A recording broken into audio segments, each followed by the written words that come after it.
Did you know that every morning and every evening the Prophet ﷺ actually asked Allah, he made a dua to Allah to protect him from depression and anxiety?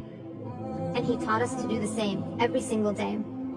Once he saw a man who was sad and anxious, and he told him, "Shall I not teach you something that if you say it, Allah will remove your worry and relieve your debt?" And the man said, "Of course, yes, Ya Rasulullah sallallahu alayhi wasallam." And the Prophet sallallahu alayhi wasallam said, "Say this every morning and every evening, Allahumma inni auzubika minal wal hazan, wa auzubika minal wal kasal, wa auzubika minal wal bukhl, wa auzubika min ghalabat ad-dayn wa qahr rijal."